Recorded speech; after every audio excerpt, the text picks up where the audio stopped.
नमस्कार दोस्तों, स्वागत है आप सभी का आपके अपने YouTube चैनल नॉलेज पंडित पर। मैं रंजीत पांडे आपके लिए लेकर आया हूँ साइंस के मोस्ट इंपॉर्टेंट 100 क्वेश्चंस। ये प्रीवियस ईयर्स क्वेश्चंस हैं जो हमेशा बार बार पूछे जाते हैं। इनको याद कर लीजिए, आपके ये 100 प्रश्न के नंबर पक्के हो जाएंगे। तो चलिए बिना किसी देरी के वीडियो शुरू करते हैं। सबसे पहला प्रश्न आप स्क्रीन पर देख रहे हैं, जूल प्रति सेकेंड किसका मात्रक होता है? तो यह पावर या शक्ति का मात्रक होता है। फेरल का नियम हवा के किस भौतिक कार्य से संबंधित है? तो फेरल का नियम जो है हवा की दिशा से संबंधित है। फोबोस और डायोस ये किस ग्रह के उपग्रह हैं? तो ये मंगल ग्रह के उपग्रह हैं।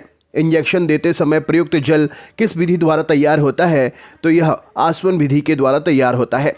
गंधक के साथ रबर को गर्म करने की क्रिया क्या कहलाती है? तो इसे वल्कनाइजेशन या वल्कनीकरण कहते हैं।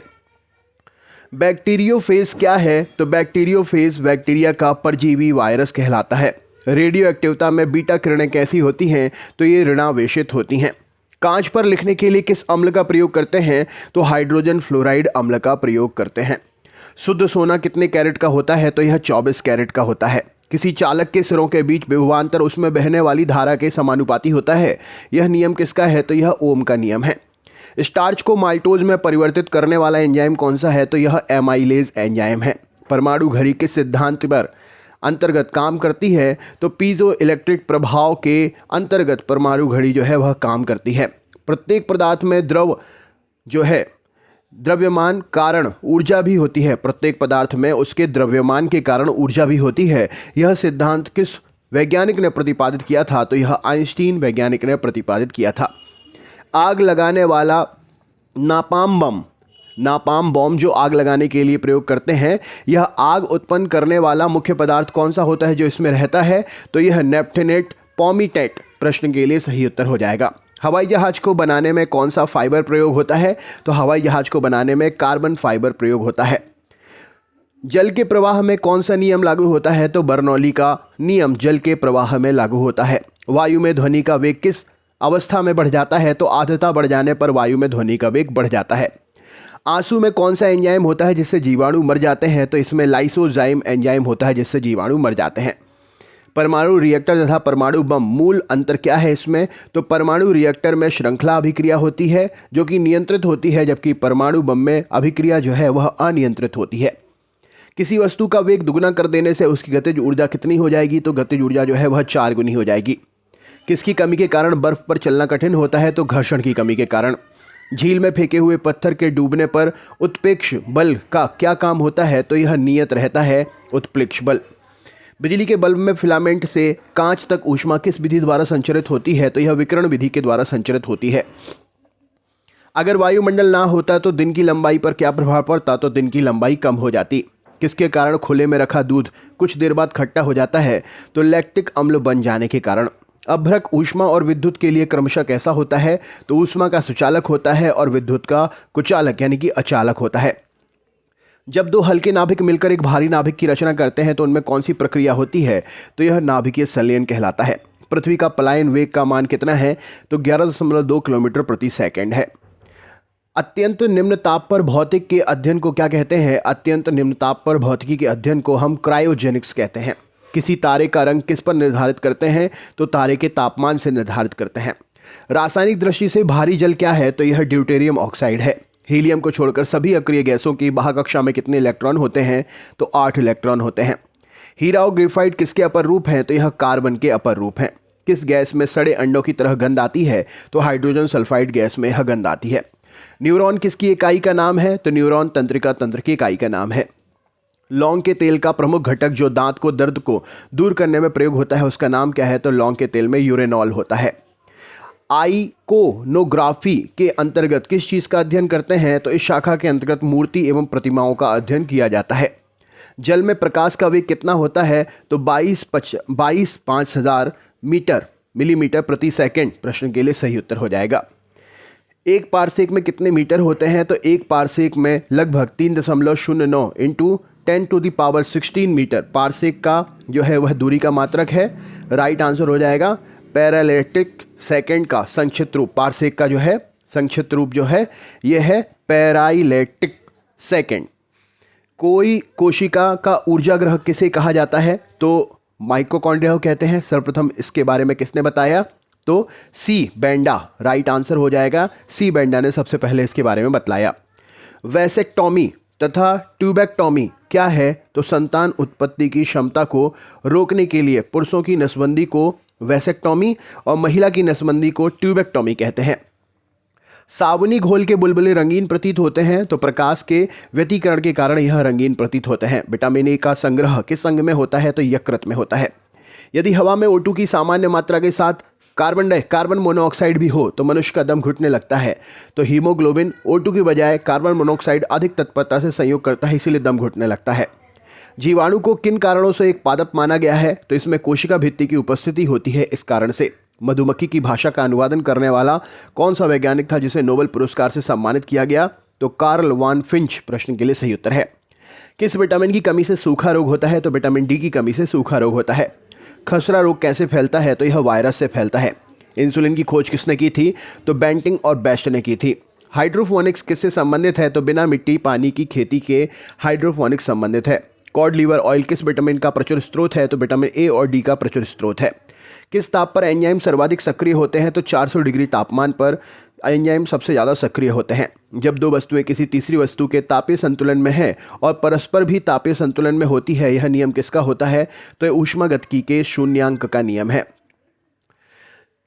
Zeroth law of thermodynamics. Raman प्रभाव जिसके लिए सीवी रमन जी को नोबेल पुरस्कार प्रदान हुआ था, इसका संबंध भौतिक विज्ञान के किस विषय से है? तो अल्फा किरणों से संबंधित इन्होंने खोज की थी, इसलिए इनको नोबेल पुरस्कार मिला। पटाखे और बारूद में लाल रंग किसके कारण होता है? तो स्ट्रोंशियम के कारण होता है। जेट इंजन की कार्यप्रणाली किस भौतिक राशि के संरक्षण पर आधारित है? तो संवेग संरक्षण के आधार पर आधारित है। जीन शब्द का प्रतिपादन किसने किया था? तो डब्ल्यू जोहानसन ने किया था। कंप्यूटर में प्रयुक्त होने वाला आईसी चिप किसका बना होता है? तो सिलिकॉन का बना होता है। भारत की सिलिकॉन वैली कहाँ पर है? तो यह बेंगलोर में स्थित है। भोपाल दुर्घटना में किस गैस का रिसाव हुआ था? तो मिसाइल आइथोसाइनाइड का रिसाव हुआ था। कांच की समतल प्लेट पर फोकस की दूरी कितनी होती है? तो अनंत तक होती है। यदि कोई व्यक्ति दूर की वस्तुओं को स्पष्ट नहीं देख सकता तो उसकी दृष्टि में कौन सा रोग होगा? तो निकट दृष्टि रोग होगा। मानव शरीर की सबसे छोटी मांसपेशी का नाम क्या है? तो इसका नाम है स्टेपीडियस। अगला क्वेश्चन है, पौधे के किस भाग में प्रायः परागकणों का निर्माण होता है? तो फूल में परागकणों का निर्माण होता है। 1 इंच कितने मिलीमीटर के बराबर होता है? तो 25.4 मिलीमीटर के बराबर होता है। एलपीजी का पूरा नाम क्या है? तो लिक्विफाइड पेट्रोलियम गैस प्रश्न का सही उत्तर है। लाल, नारंगी, पीले, हरे रंग के प्रकाश के फोटोन सबसे अधिक ऊर्जा किस में होगी? तो हरे रंग के फोटोन में सबसे अधिक ऊर्जा होगी। चिकित्सा विज्ञान का जनक किस जंतु वैज्ञानिक को कहते हैं? तो हिप्पोक्रेटस को कहते हैं। अनुवांशिकी के नियम को बनाने का श्रेय किसको जाता है? तो ग्रेगर मेंडल को जाता है। मैगोलॉजी में किसका अध्ययन किया जाता है? तो स्तनधारी जंतुओं का अध्ययन किया जाता है मैमोलॉजी में।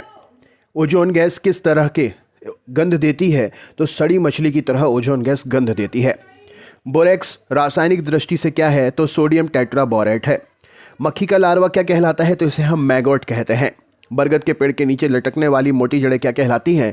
तो ये प्रॉप्स जड़ें कहलाती हैं, प्रॉप्स रूट कहलाती हैं। फार्माकोग्नोसी में किसका अध्ययन करते हैं? तो औषधीय पौधों का अध्ययन करते हैं। कैलोमल का रासायनिक नाम क्या है? तो मर्क्यूरस क्लोराइड प्रश्न का सही उत्तर है। गैलीलियन दूरदर्शी के अभिदर्शक की फोकस दूरी 100 सेंटीमीटर तथा नेत्रिका की 2 सेंटीमीटर है। सामान्य दृष्टि के लिए दूरदर्शी की लंबाई कितनी होगी? तो 98 सेंटीमीटर होगी। तारों और सूर्य की ऊर्जा का स्रोत क्या है? तो नाभिकीय संलयन है। मैडम क्यूरी ने किस अयस्क से रेडियम प्राप्त किया था? तो पिच ब्लेंड से रेडियो अयस्क जो है प्राप्त किया था, रेडियम अयस्क प्राप्त किया था। रेशम की कीट अपने भोजन के लिए किस पेड़ की पौधों की पत्तियों पर रहते हैं? तो शहतूत की पत्तियों पर रहते हैं। शहतूत की पत्तियों पर रहते हैं। अगले क्वेश्चन पर चलते हैं। खाद्य तेल में किस प्रक्रिया से वनस्पति घी में बदला जाता है? तो हाइड्रोजनेशन की प्रक्रिया से खाद्य तेल को वनस्पति घी में बदलते हैं। ध्रुवण किस प्रकार की तरंगों का गुण है? तो अनुप्रस्थ तरंगों का गुण है ध्रुवण करना। धातु के विद्युत सुचालक होने का कारण क्या है? तो उसमें अधिक संख्या में मुक्त इलेक्ट्रॉन उपस्थित होना। कौन सी धातु मजबूती से स्टील के बराबर किंतु भारत में उससे लगभग आधी है? तो टाइटेनियम प्रश्न का सही उत्तर हो जाएगा।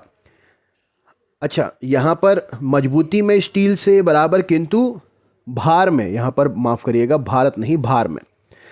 पेलाग्रा रोग किसकी कमी के कारण होता है? तो नियासिन की कमी के कारण होता है।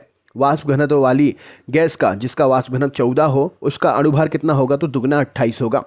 सोने के आभूषण बनाने के लिए सोने में कौन सी धातु मिलाते हैं? तो तांबा मिलाते हैं। विषाणु को क्रिस्टल के रूप में सबसे पहले प्राप्त करने वाले वैज्ञानिक का नाम क्या था, जिन्हें नोबेल पुरस्कार भी मिला है? तो इनका नाम है स्टैनले। अम्लीय मृदा को सुधारने के लिए किसका प्रयोग करते हैं? तो चूने का प्रयोग करते हैं। स्टार्च को माइल्टोज में परिवर्तित करने वाला एंजाइम क्या है? तो एमाइलेज है। किस अंग की गड़बड़ी से मधुमेह की बीमारी होने की संभावना होती है? तो अग्नाशय सही उत्तर हो जाएगा। अवतलोत्तल लेंस कौन सा है? तो अभिसारी या अपसारी लेंस है। प्रेरित विद्युत वाहक बल फ्लक्स परिवर्तन की ऋणात्मक दर के बराबर होता है, यह किसका नियम है? तो फैराडे का विद्युत चुंबकीय प्रेरण का नियम है। पॉजिट्रॉन की खोज कब और किसने की थी? तो 1932 में एंडरसन ने की थी। किस प्रकार के लोहे में कार्बन की मात्रा सबसे कम होती है? तो पिटवा लोहे में कार्बन की मात्रा सबसे कम होती है। वाटर गैस किन दो गैस का मिश्रण होती है? तो कार्बन मोनोऑक्साइड और हाइड्रोजन गैस का मिश्रण होती है। एंटीपायरेटिक्स का प्रयोग किसके लिए करते हैं? तो शरीर का दर्द और बुखार उतारने के लिए। डीएनए का डबल हेलिक्स मॉडल किसकी देन है? तो वॉटसन और क्रिक की देन है। रॉबर्ट कोच को 1905 में नोबेल पुरस्कार किस काम के लिए मिला था? तो सर्वप्रथम जीवाणु का कृत्रिम संवर्धन करने के लिए, एंथ्रेक्स और टीबी के जीवाणुओं को अलग करने के लिए यह नोबेल पुरस्कार मिला था। टोकोफेरोल किस विटामिन का रासायनिक नाम है? तो विटामिन ई का रासायनिक नाम है। दोस्तों सीरीज में आपके लिए 1000 क्वेश्चन है ना, तो ये रोज मैं आपके लिए 100 क्वेश्चंस प्रोवाइड करूंगा। अलग अलग वीडियो में अलग अलग 1000 क्वेश्चंस की सीरीज़ है ना। तो कल फिर मिलते हैं नए वीडियो के साथ में। चैनल पर बने रहिएगा, सब्सक्राइब कर लीजिएगा, लाइक करिएगा, शेयर करिएगा। मिलते हैं नेक्स्ट वीडियो में। बहुत बहुत धन्यवाद।